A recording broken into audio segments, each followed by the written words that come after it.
Good to see you all again. The lady that I'm going to introduce to you this morning,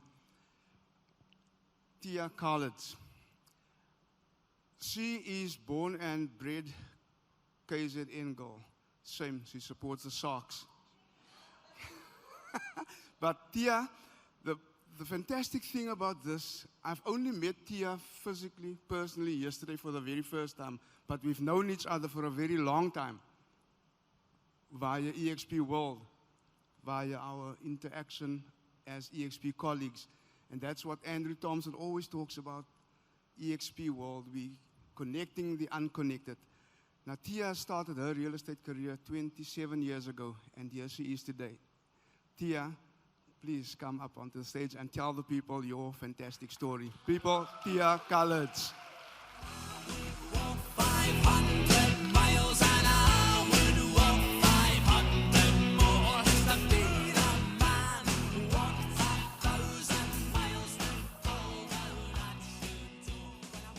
Testing, testing, 1, 2, 3. I always wanted to do that. Number one, I'm Afrikaans speaking, so the English words that come out here, some of them, please just excuse that. And I just want to say thank you so much. This is such a beautiful event, and from my side, everything is running absolutely smooth. Thank you very much.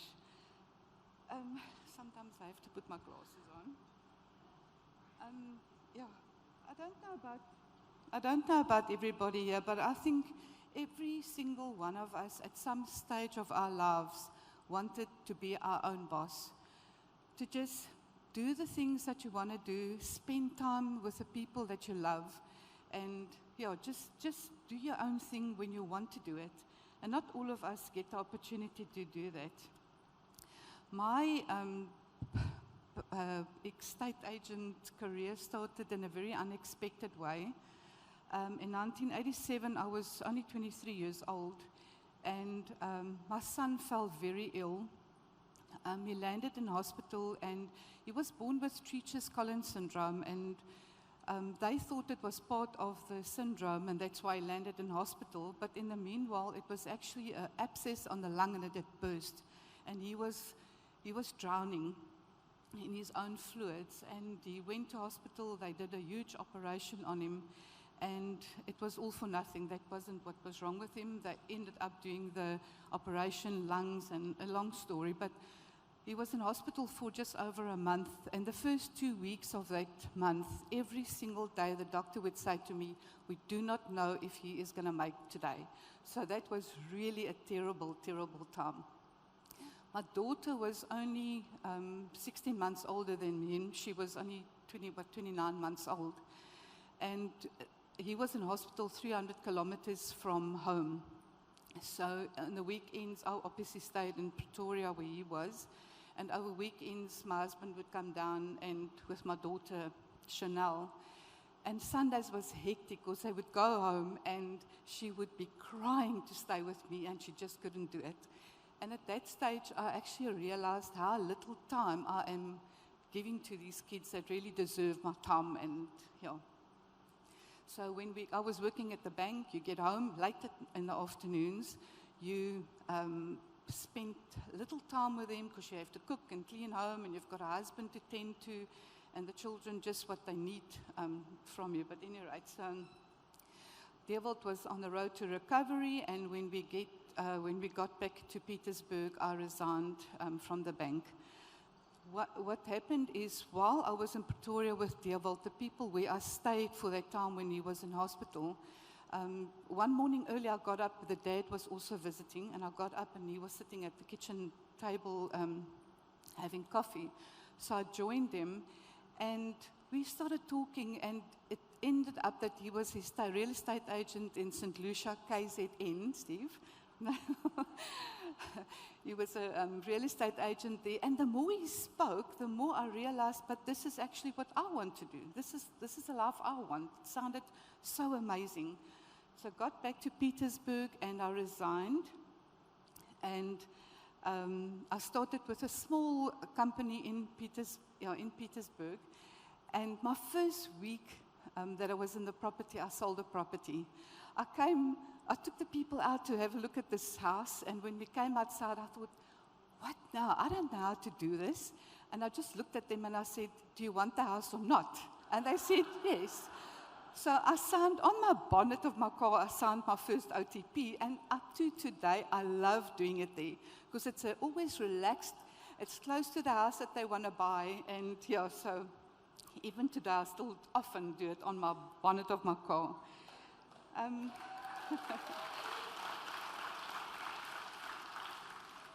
Oh my golly, I've gone fast. 18 months after I started in the industry, a developer friend asked if I didn't want to join him, and I'll do the sales of his company and the admin part of the work. And obviously, I grabbed this opportunity, but this guy drove me insane. Every loose carpet, he would fall over it. In the month or two that we were together, I think he had 3 car accidents. Every nail he had to put into a wall, it will go through his hand or through his finger. And I just thought, this guy's going to drive me dilly. I will not be able to do this. So I decided that I'm going to do this on my own, which I did. And like everybody that's ever had an estate agency knows, it's money. It costs you money. You've got the worry of trust accounts and agents doing things wrong, and it's rent that needs to be paid and telephone bills that needs to be paid. So yeah, that was a lot. And I was still a baby. And when my husband got the opportunity to come back to Richards Bay, because that's where I grew up, myself, 3 sisters and my parents, my dad always said it felt like he lived in a girls' hostel with all the girls in the house. We said yes, and I sold my real estate company there, and we moved back to Richards Bay. What was amazing is that the kids were close to the family again and the grandparents, which we didn't have in Pietersburg. Polokwane, called today. Okay. I worked for great companies. I worked for Realty, Leapfrog, Pam Golding. I was there for 5 years at Pam Golding. And they're all good and amazing companies. They really are. But half of what you earn, you just give it away. And I was thinking, you know, people come to me and they say, oh, we had the most beautiful Christmas party, this red carpet. Or the company sent me away to Cape Town, for that matter, on a holiday. And I think, but you paid for it.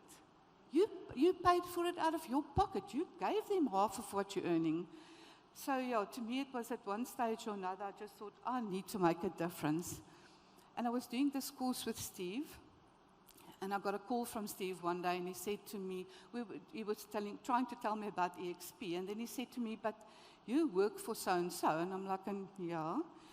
And he said, you know what, I just respect those people so much, I cannot do this to them. Remember, Steve?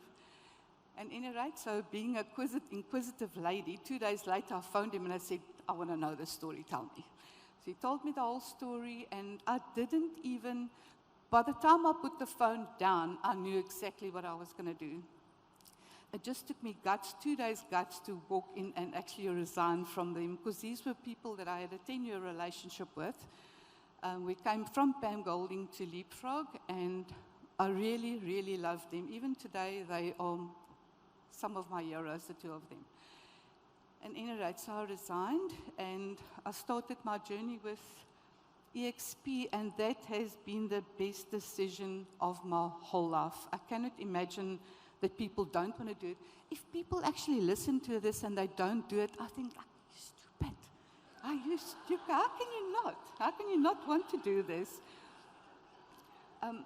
It was hard to resign from them because I loved them so much. So that was a very hard thing. And actually today I wish we can just get them to come over to EXP, but that will happen in good time. Coming back to be your own boss, that is the one thing about EXP. We've got a couple of rules, but they're actually so few that you have to adhere to. Basically just how we do use the EXP name. That's basically the only rules that we have. I've got wonderful people on my team, And that's one thing I want to say thank you to those people, even though most of them aren't here today, is that just that they had that trust in me and in EXP to come over and believe what I told them and EXP told them. And I don't think one of them would ever go away. The one lady was the first person that I worked with in Richards Bay, Rennie Marburg, and she's actually joined EXP. She's 78 years old, so that's amazing. So she's back in the industry.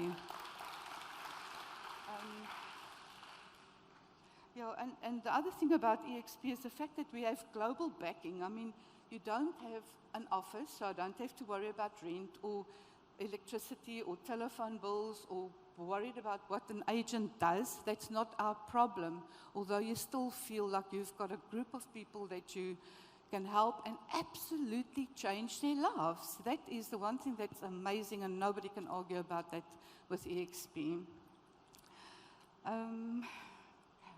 I thought I'm not going to say but I'm doing it. The one big thing that I want in my life is to see the world. I want to go and sit somewhere, whether it's Greece or wherever, to just go and sit, work on my laptop and earn money while other people are doing the work, basically, or the EXP is doing the work, not other people even. So that's the one thing. And I must be honest, that's every single morning when I go and sit and work, the one thing I do is to check my shares, my revenue share, what they're worth. And the worst of all is, the worse South Africans, the rand is compared to the dollar, the better my money looks. So that's the one thing that is. Yeah.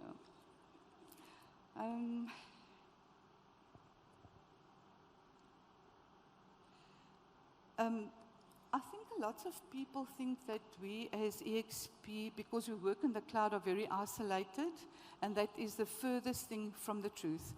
If we put out there on our groups that we are looking for help, that's one thing.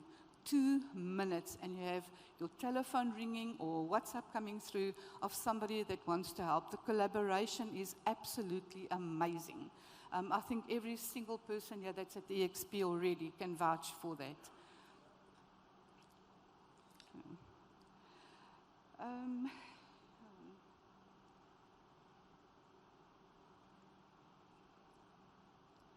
Just a couple of people that I feel I need to thank. The one is Jackie, my sister, my colleague, and my assistant. I don't know what to call her, but I cannot do this without her.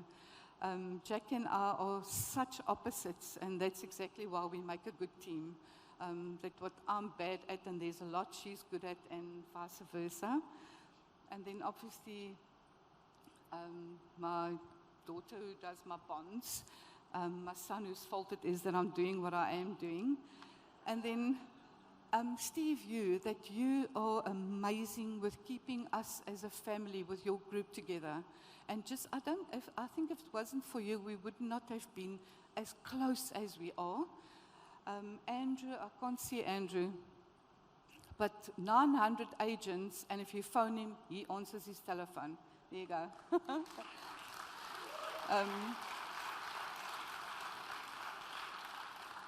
Yeah, thank you so much for that. And yeah, I think that is what I want to say. And then obviously the agents that came on board with me, to thank them. And then just remember one thing, today's contact is tomorrow's contract. So be nice to people.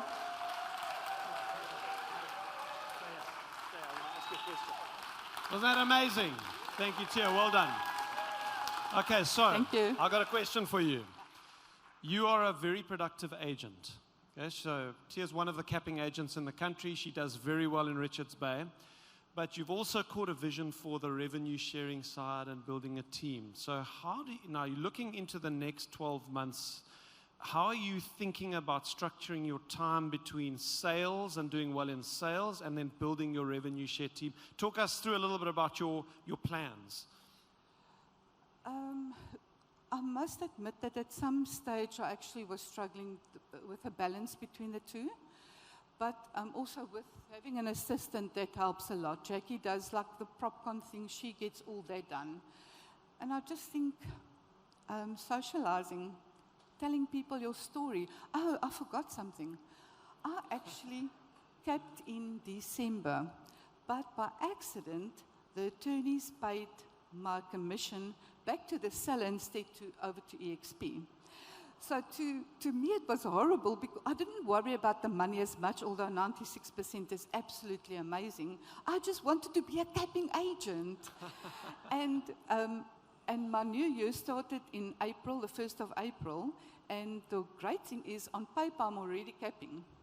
So I should cap by May, end of May, June, I should cap, which means nearly 10 months, I'm going to get 96% commission.